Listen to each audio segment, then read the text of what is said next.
Hey YouTube, what's up? PJ back with Exotic Car Hacks, and today we are looking at my latest daily driver.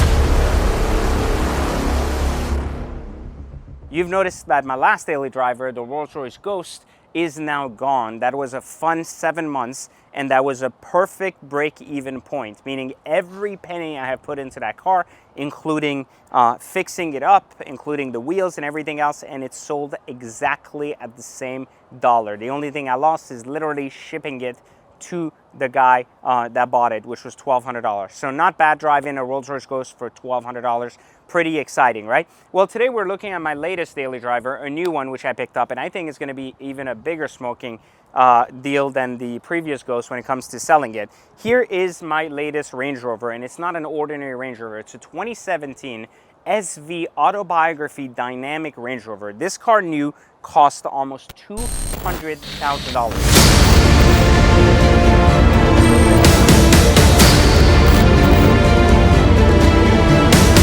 Let's take a look at it and see what makes this a $200,000 Range Rover. Now, first off, this car is just unbelievable. It's got an SVO palette, metallic silver paint. You can see the flakes here. It's just absolutely nuts, and it's all in the details. This is very different from a regular Range Rover, and I want to kind of give you the glimpse of what it is on the surface. So on the outside, you'll notice that the car doesn't really look that different from a regular Range Rover, and that's really my only flaw with it, is that you can't really tell the difference if you're not a big car guy.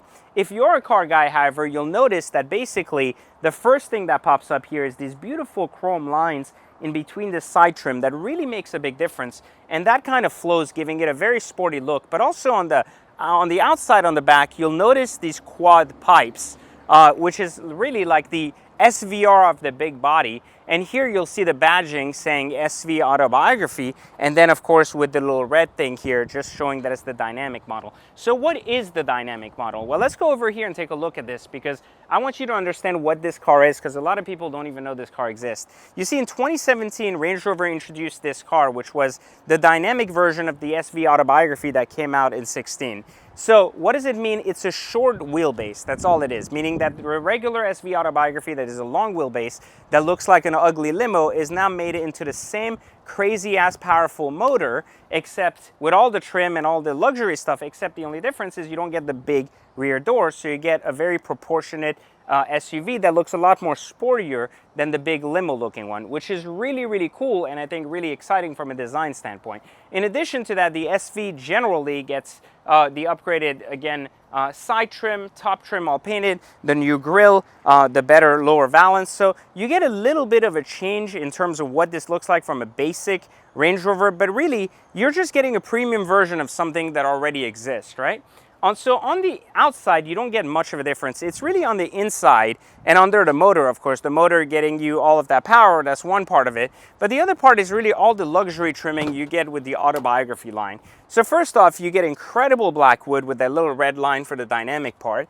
And you get these amazing seats, like 40-way adjustable cross-stitch seats that just look nuts. And you get literally hand-stitched leather everywhere, along with these red paddles here when it comes to shifting. Now, one of the things people don't realize about the 17 Autobiography, which was this particular car, and why it was so important, is because, you see, in 18, Range Rover changed its entire line of cars to have the all-digital gauges, the better interface, and it's significantly better than the older 16 and 17s. Now, even though this is a 17, because it's the SV Autobiography, it has the same entertainment unit and upgraded unit that the 18s and up do. So you're getting the best of the new technology without the price of the new $200K tag that would come on buying a brand new one. And yet you're still getting the same experience, same great motor, and same everything else, and it's just gonna work really, really well. So this car is particularly hot because it's also fitted on some HREs, lowered, and has a tune that makes 650 horsepower to the wheels. And we're gonna take it for a drive and really see, but on the surface, you can really see how nice this car is in general. And you can even see here in the back seats, you can see that it really has some room. It's not enough to carry 20 people, but you have your entertainment units, you have your heated, cooled massaging rear seats, you have your adjustable rear seats, and even down to the pattern here, where you really see the details that go into making the car, and it's just absolutely fantastic. Another really cool feature in general with this Range Rover is that when you open the tailgate, you're getting this really, really cool, you know, really fairly large trunk, but you're also getting these buttons that allow you to move the seats forward and backward and drop them without actually having to go there and play with the hinges, etc., which is pretty cool. And then you have your one button close, which again makes it really, really awesome. So it's kind of hot here. We're gonna go in the car, go for a quick drive, and get to really see what this baby can do. But honestly, this is probably going to be one of my best hacks yet. As the original owner, as I said, paid almost $200,000, and a year and a half later, I bought this car at less than 50% of MSRP. So I want you to check this out, hop in, and let's go for a quick drive.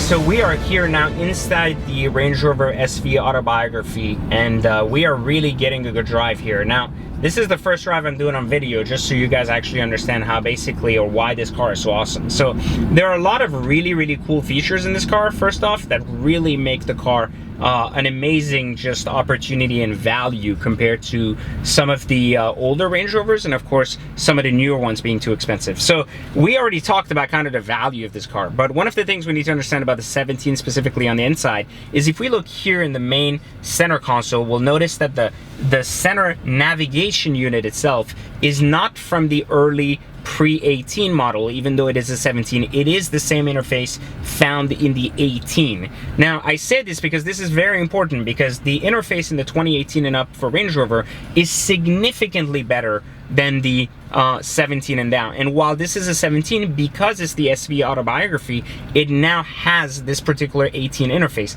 The only big difference though is, however, the climate panel here does not is not digital like the 18, but it has the same function and features. Inside, the seats are 40-way adjustable. You see cross stitching everywhere, and you see beautiful hand stitched leather, followed by just incredible patterns, and of course you have these red paddles here to give the car power. The gauges here are phenomenal because you can switch them. I have them on chronometer settings, so it looks like a watch, but you can actually switch them to different things, and it displays the navigation and so on and so forth. Very effective and very useful. But the best part I would say about this car is actually the most surprising part is when you put it in sport and then you go through the actual what do you call it, you go through the gears, you get a lot of power out of it, and it's really, really fast. And so it's so fast that it's actually becoming a very fun car to drive for me, because I didn't expect it to be this fast. And that really makes it awesome, if you ask me, because for a truck this large and this heavy, it's just rare to find one that can go this quick. So I really like the power in this car, because you really feel the horsepower. Now this is tuned to like 650 at the wheels, which is like crazy fast. And again, I think this is it just has a tune. It has nothing else. It has the factory, you know, quad exhaust in the back, but nothing else done to it other than just this tune. But it really makes a difference in the car in general. And again, here on the steering wheel, you don't have the digital buttons of the 18, but of course you have the same functioning elements altogether. So basically, that's really the interior here described. Lots of room, lots of storage, very comfortable. Again, the seats are heated, cooled, massaging front and back, which is really cool.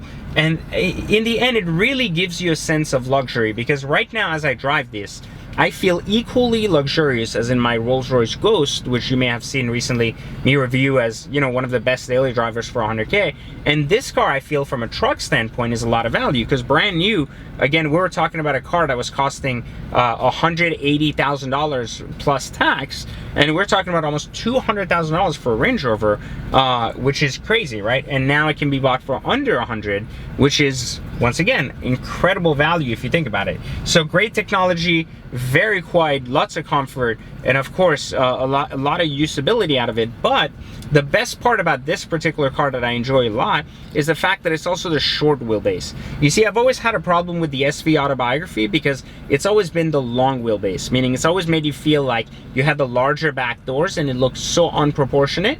And while it's good for kids, it just felt very annoying for me because I didn't like driving a SUV that looked like a limousine.